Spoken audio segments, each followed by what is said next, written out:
నమస్తే, welcome to TV 45 news. బులెటిన్ల ముందుగా headlines చూద్దాం. తెలంగాణ భవన్ లో బీఆర్ఎస్ నాయకుల ప్రెస్ మీట్.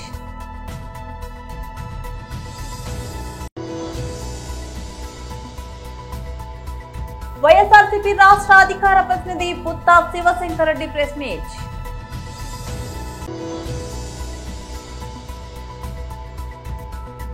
మిరాయిలో మెరిసిన పాలరాతి శిల్పం. తెలంగాణ భవన్ లో బీఆర్ఎస్ నాయకుల ప్రెస్ మీట్ నిర్వహించారు. ప్రైవేటు వ్యక్తులకు అప్పజెప్పాలా అని చెప్పేసి ఆలోచన ఉన్నది అని చెప్పేసి తెలిస్తే మేము బీఆర్టీయూగా ఇతర కార్మిక సంఘాలు కూడా కలిసి దీన్ని ప్రైవేటీకరణ చేయొద్దు, బ్రోకర్లకిట్ట ఇవ్వద్దు, గతంలో ఉన్న పద్ధతుల్లోనే ఈ సంక్షేమ కార్యక్రమాన్ని చేపట్టండి అని చెప్పేసి మేము ఆ రోజు డిమాండ్ చేస్తూ ఉత్తరాలు ఇచ్చినాం, ధర్నాలు కూడా నిర్వహించినాం.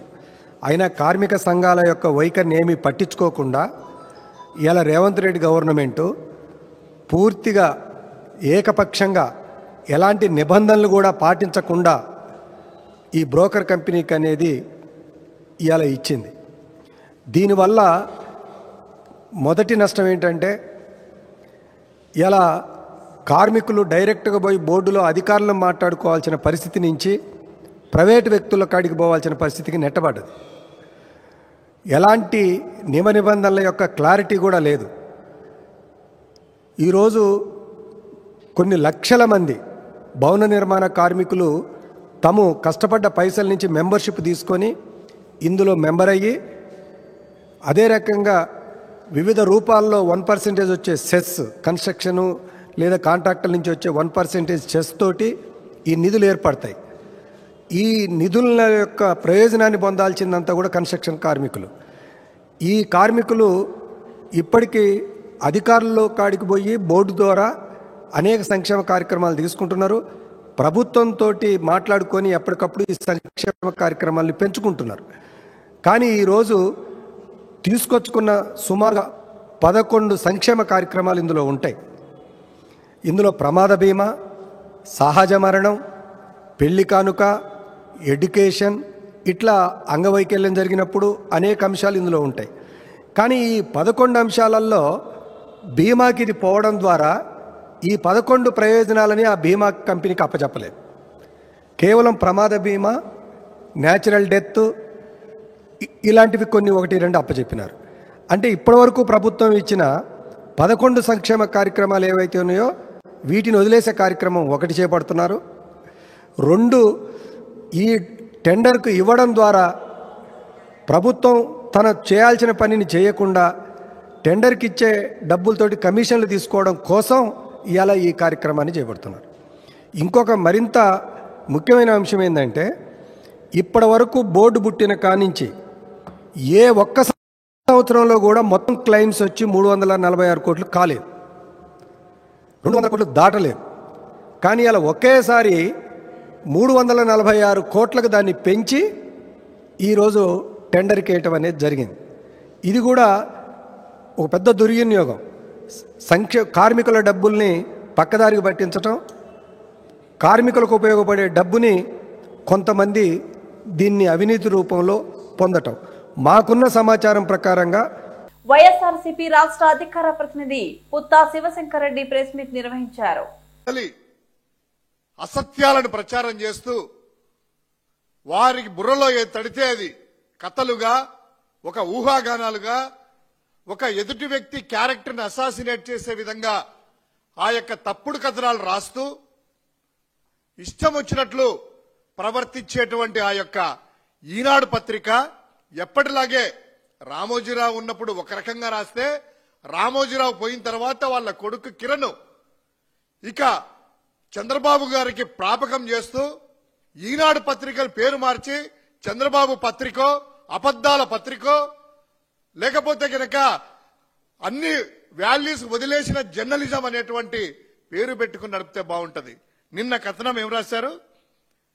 జగన్ కు నమ్మిన బంటంట అత్యంత సన్నిహితుడు ఎంఆర్ ప్రాపర్టీస్ లో ఆ కుంభకోణంలో ఉన్నట్టు సునీల్ రెడ్డి కీలకమని రాసి అందులో ఏం రాస్తారంటే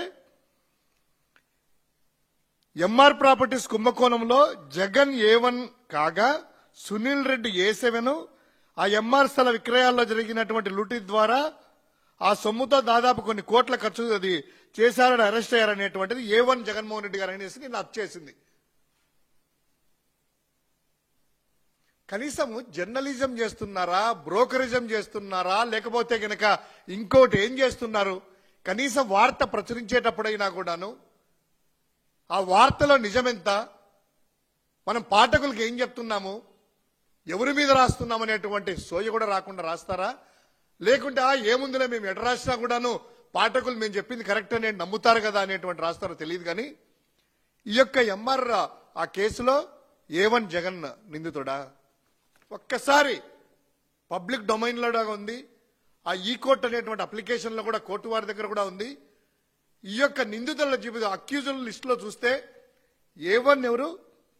బీబు ప్రసాద్ ఆచార్య. A2 ఎవరు? MR properties PJSC. A3 MR hills township. A4 MR MGF. A5 stylish homes. A6 Kone Rajendra Prasad. A7 Naredu Sunil. A1 Jagan అని రాస్తారా? సిగ్గుగా లేదా? కనీసము ఏదో ఆ రిపోర్టరో ఏదో తప్పుడుగా ఏమైనా ప్రచురించారేమో, ఈ రోజు సవరణ ఏమన్నా ఇస్తారేమో అని ఈ రోజు పేపర్లో చూసాము. A1 జగన్ అనేటువంటి రాసింది తప్పు రాశాము, దాన్ని సవరించుకుంటాము అని ఒక మోరల్ ఎథిక్స్ ఉన్నటువంటి జర్నలిజం చేస్తారు. మాకెక్కడున్నాయి మోరల్స్? బరి తెగించాము, చంద్రబాబుకి ఏం కావాలంటే చేస్తాము, దాసోహం అయ్యాము, చంద్రబాబు పడే బిస్కెట్లకు మేము వెంపర్లాడతాము అనేటువంటి రీతిలో ఈరోజు ఇలా దిగజార్చిన జర్నలిజం చూస్తా ఉంటే సిగ్గుగా అనిపించడం లేదా కిరణ్? ఇంకా ఏం రాస్తారు? అత్యంత సన్నిహితుడు జగన్కి నమ్మిన బంటంట. వెండితెరపై పూల తోటలు, మంచుకొండలు, వెండల్లో తడిసే వనాలు కనిపించకపోయినా ఆడియన్స్ పెద్దగా బోర్ ఫీల్ అవ్వరు. పాలనురగలతో దూకే జలపాతాలు, గలగలమని ప్రవహించే సెలయేళ్లు పలకరించకపోయినా పట్టించుకోరు. తెరపై విందు భోజనాల వడ్డనపై జరుగుతున్న లైవ్ తీసుకుంటారు. అందమైన హీరోయిన్ తప్ప వాళ్ళ చూపులు మరి దేనికోసమూ వెతకవు. తెరపై అందమైన హీరోయిన్ చూపించే ప్రభావం ఆ రేంజ్ లో ఉంటుంది. మరి ఈ మధ్య కాలంలో ఎక్కువ మంది కుర్రాళ్ల మనసులను కొల్లగొట్టిన బ్యూటీగా భాగ్యశ్రీ బొర్సే కనిపిస్తుంది. ఆ తర్వాత అంత ఆకర్షణీయంగా అనిపించిన నాయిక ఎవరైనా ఉన్నారా అంటే రితికా నాయక్ అనే చెప్పాలి. మిరాయి సినిమా చూసిన కుర్రాళ్లంతా తమ హృదయాలను ఆమెకు అప్పగించేసి వచ్చేశారు. పాలరాతి శిల్పం మాదిరిగా ఉన్న ఆ అమ్మాయి ఎవరబ్బా అనే చర్చలు చేసుకుంటూ కనిపించారు. తాను ఇంతకు ముందు అశోకవనంలో అర్జున కళ్యాణం సినిమాలో చేసిందనే విషయం కొంతమందికి తట్టింది. ఎలాంటి అలంకరణలు లేకపోయినా చూపు తిప్పుకొనియేదే అసలైన అందం అంటూ ఉంటారు.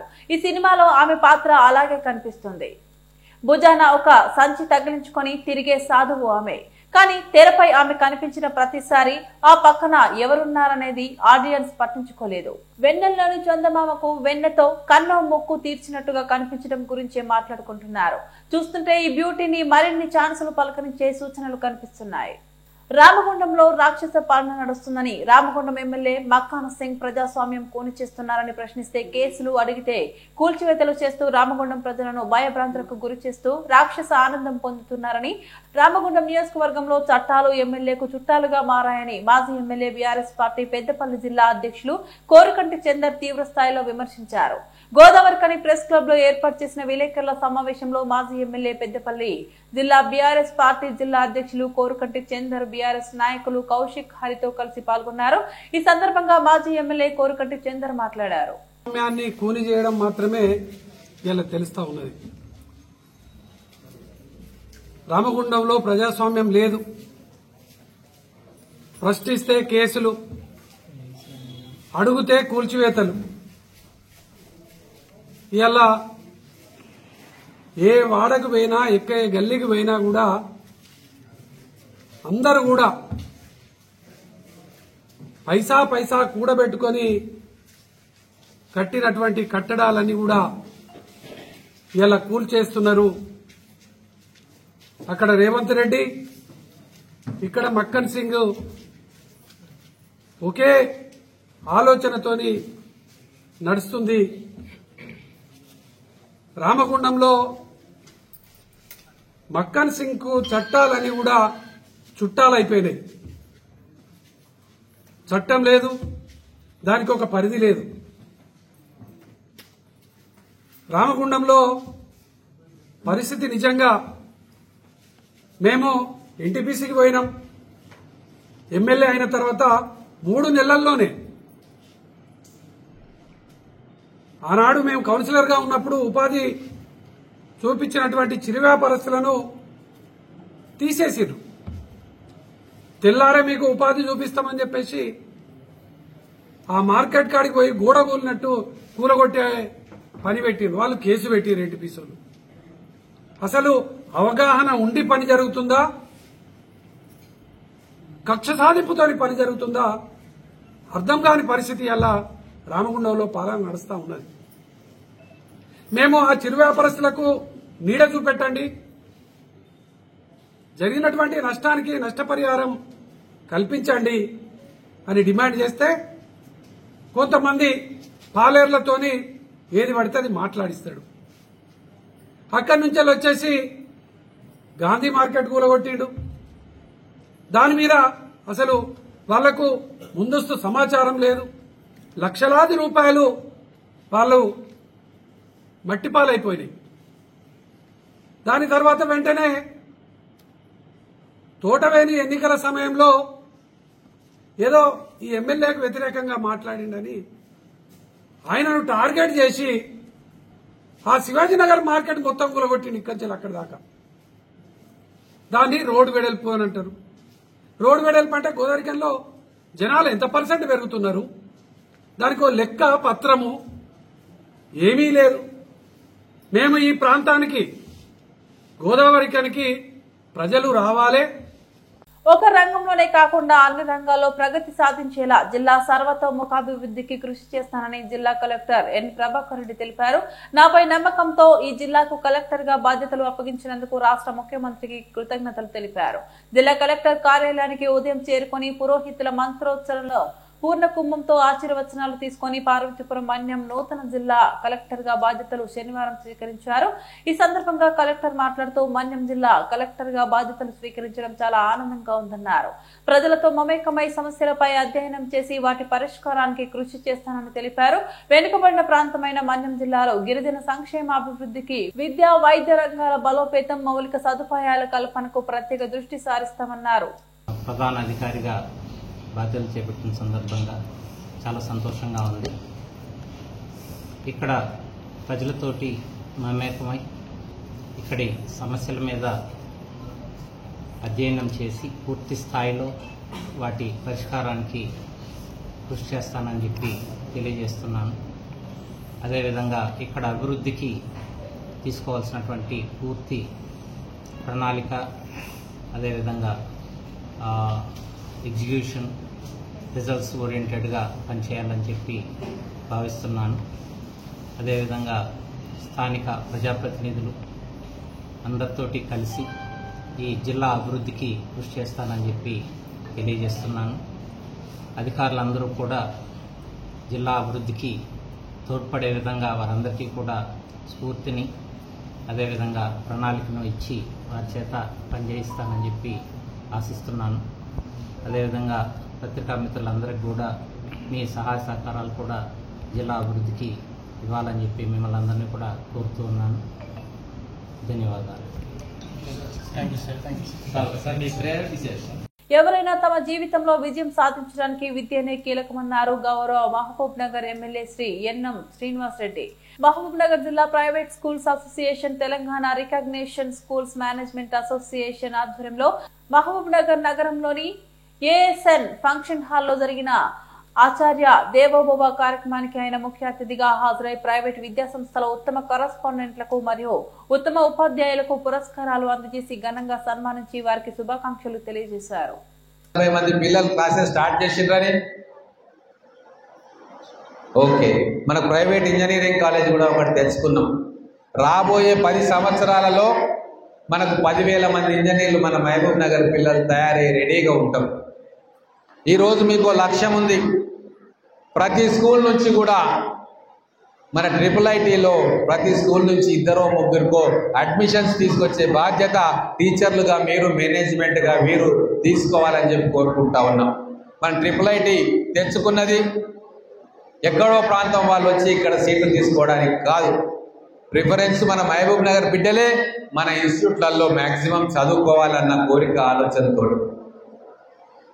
అడ్మిషన్స్ చూసినాం. అడిగిన వీసీ గారిని ఎన్ని ఉన్నాయి అడ్మిషన్స్ అంటే అవుట్ ఆఫ్ 240 IIITలో మన అడ్మిషన్స్ 30 కూడా దాటలే. కాంపిటీషన్లో మనం నెంబర్ 1 రావాలి. మన పిల్లలు IIITలో ఖచ్చితంగా 50% అడ్మిషన్స్ నెక్స్ట్ ఇయర్ రావాలి. ఆ బాధ్యత మీరు వీళ్ళు అందరు కలిసి తీసుకోవాలి. ఇంజనీరింగ్ కాలేజ్ ఉంది, ఇప్పుడు మొత్తం ఫుల్ అయిపోయినాయి. మిగతా ప్రాంతాల్లో ఫుల్ కాలే, కానీ మన పాలమూరు యూనివర్సిటీకి మనం తెచ్చుకున్న గౌరవంతో పిల్లలు ఎక్కడెక్కడ నుంచో నమ్మకంతో ఈరోజు ఇంజనీరింగ్ కాలేజీలలో 240కి 240 ఫిల్అప్ 180కి ఫిల్అప్ అయిపోయినాయి. దాంట్లో కూడా 30% మన పిల్లల అడ్మిషన్స్ ఉన్నాయి. 100% మన పిల్లలే మన పాలమూరు యూనివర్సిటీ ఇంజనీరింగ్లో అడ్మిషన్ పొందేటట్టుగా మీరు అందరూ కూడా మన పిల్లల్ని తయారు చేయాలి. ఎందుకంటే మన పిల్లలు ఎక్కడో పోయి చదువుకోవాల్సిన అవసరం లేదు, బాసరకు పోయి చదువుకోవాల్సిన అవసరం లేదు, హైదరాబాద్కి పోయి చదువుకోవాల్సిన అవసరం లేదు. ఇక్కడే మనకు ఆ ఫెసిలిటీస్ మనం కల్పిస్తూ ఉన్నాం. ఇక్కడనే మన పిల్లలు చదువుకునేటట్టుగా, వాళ్ళకు మంచి ర్యాంకులు వచ్చేటట్టుగా, మంచి మార్కులు వచ్చేటట్టుగా మీరందరూ కూడా మన పిల్లలకు తర్ఫీదు ఇవ్వాలి, వాళ్ళని మోటివేట్ చేయాలి. ఇదంతా సమిష్టి బాధ్యత. కాబట్టి ఈ టీచర్స్ డే సందర్భంగా మనందరికీ లక్ష్యం ఉండాలని చెప్పి మేము గుర్తు చేస్తూ ఉన్నాం. ఇప్పటికే టైం ఎక్కువైపోయింది, ఆకలి అవుతా ఉంది. కాబట్టి దీంతో ముగిస్తూ మళ్ళీ ఖచ్చితంగా మన స్కూల్స్ తెలంగాణ వ్యాప్తంగా ఉత్తమమైన ఫలితాలు అందించేటట్టుగా మన అందరం కృషి చేయాలని చెప్పి కోరుకుంటూ సెలవు తీసుకుంటా ఉన్నాను. జై తెలంగాణ, జై హింద్. బులెటిన్ ముగించే ముందు మరోసారి హెడ్లైన్స్ చూద్దాం. తెలంగాణ భవన్ లో బీఆర్ఎస్ నాయకుల ప్రెస్ మీట్.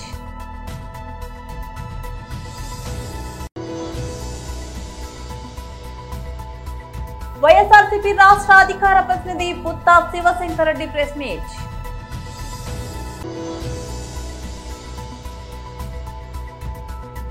మిరాయిలో మెరిసిన పాలరాతి శిల్పం. ఇవి బులెటిన్ అప్డేట్స్. మరో బులెటిన్ మళ్ళీ కలుద్దాం. అంతవరకు సెలవు. నమస్తే.